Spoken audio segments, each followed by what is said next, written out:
Silahkan masuk. Halo Ibu. Iya, Selamat pagi Bu Azara. Gimana nih kabarnya? Saya lihat tadi Ibu sama si kecil ya di luar. selamat pagi Bu. Alhamdulillah baik kabar saya. Iya tadi saya bawa anak saya juga. Di sini kebetulan anak saya itu kok dia lebih kecil ya daripada anak seusianya.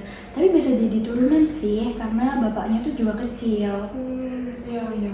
Oke, saya paham Ibu. Tapi menurut saya itu memang banyak faktor yang mempengaruhi pertumbuhan anak ini. Misalnya seperti asupan gizinya, pola makannya. Nah, boleh sebelumnya saya lihat dulu data Boleh, posyandu ya? boleh. Ini saya bawa. Ayo. Nah, kalau dilihat dari data posyandu ini, tinggi badan sama berat badan ibu itu masih ada di bawah standar usianya ibu. Nah, di mana itu bisa mengarah ke stunting. Sebelumnya itu ibu pernah dengar istilah stunting ya? Belum sih. Stunting itu apa ya? Saya kira pertumbuhan anak itu ya emang beda-beda gitu aja. Iya Bu, betul sih. Memang setiap anak itu pertumbuhannya berbeda-beda. Tapi kalau stunting ini adalah itu di mana pertumbuhan anak ibu ini terhambat karena kekurangan nutrisi dalam 1000 hari pertamanya di kehidupan ini gitu. Nah, jika ibu tidak segera tangani, itu bisa berdampak sama kecerdasannya, konsentrasinya, daya tahan tubuhnya, dan kesehatannya di masa depan ibu. Gitu ya. Jadi selama ini anak saya bisa dibilang gizi kurang ya. Padahal setiap hari saya sudah kasih dia makan cukup. Saya sudah kasih dia ayam goreng, mie instan, terus susu kental manis juga. Iya ibu, memang sih memberikan makan anak itu penting, tetapi kualitas makanan itu juga harus diperhatikan ibu. Nah, kalau dari beberapa yang ibu sebutin tadi itu, makanan itu memang mengenyangkan, tapi kandungan nutrisinya sama sekali tidak ada. Yang justru dimana malah itu tinggi gula ibu. Nah, kalau untuk anak ibu, apakah sering mengonsumsi sayur dan buah ya? Kalau buat sayur dan buah sih anak saya kurang suka ya. Setiap saya kasih, anak saya selalu nolak gitu. Iya. Memang sih, saya ngerti emang banyak anak itu pasti tidak suka sama sayur-sayuran, apalagi makanan sehat lainnya. Tapi kalau terus dibiarin itu tidak baik dan bisa berdampak sangat negatif ke anak ibu, apalagi perkembangannya. Karena kan tubuhnya itu kekurangan mineral dan vitamin ya ibu. Selain itu juga makanan ibu yang berikan seperti mie instan dan susu kental manis itu sangat tinggi akan natriumnya dan gulanya, dan jadi itu tidak baik untuk anak ibu. Gitu ya. Selama ini saya kira kalau misalkan susu kental manis itu sama kayak susu formula. Memang sih banyak orang tua yang berpikir seperti itu.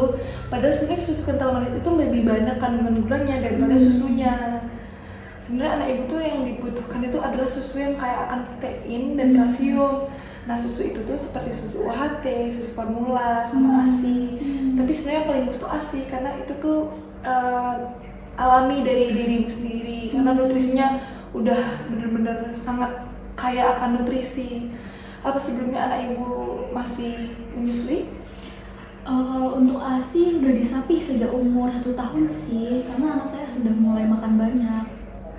Oh baik-baik, saya paham. Mungkin sekarang kita perlu memastikan kalau anak ibu tuh dapat makanan yang bergizi supaya tumbuh kembangnya optimal ya ibu.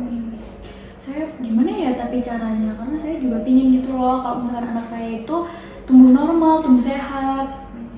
Baik, mungkin emang ada beberapa hal yang bisa kita lakukan ya ibu. Misalnya seperti kayak ibu menambahkan sayuran kesukaannya di makanan favoritnya.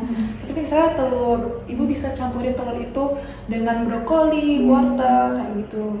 Terus yang kedua itu ibu bisa meningkatkan konsumsi sayur dan buahnya untuk bisa meningkatkan stamina-nya seperti vitaminnya dan mineralnya.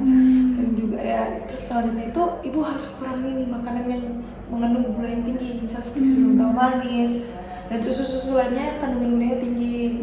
Apalagi ada ciki-ciki atau permen-permen itu ibu kalau bisa sih jangan dikasih ya sekecil, mungkin diganti ke makanan lebih cemilan lebih sehat gitu, misalnya seperti pisang, alpukat, atau mungkin ibu bisa buat cemilan jelly dari buah kayak gitu yang alami-alami saja gitu. Gitu, mungkin bisa saya coba pelan-pelan dulu ya. Cuma permasalahan utamanya sih yang bikin saya susah itu ngasih dia makan sayur dan buah. Gimana ya caranya?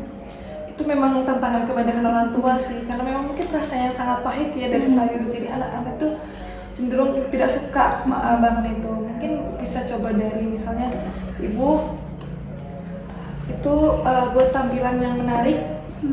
Kayak misalnya anak ibu tuh suka kelinci, ibu bisa itu membuat sayur-sayurannya tuh berbentuk seperti kelinci, nasinya dan proteinnya juga.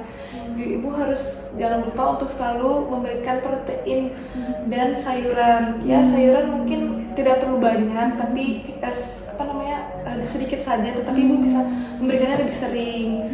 Terus juga jangan dipaksa anaknya, karena kalau makin dipaksa pasti dia akan makin menolak makanan itu dan nanti malah jatuhnya trauma, jadi tidak mau makan. Jadi mungkin dia bisa dicoba sedikit demi sedikit, tapi dikasihnya lebih sering aja gitu. Mungkin akan saya coba sedikit-sedikit tapi sering dulu gitu ya Bu ya.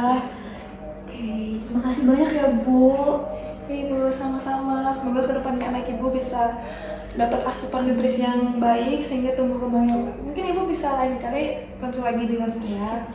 Nanti kalau misalnya ada yang saya tanya boleh ya saya tanya. Terima kasih. Terima kasih Bu.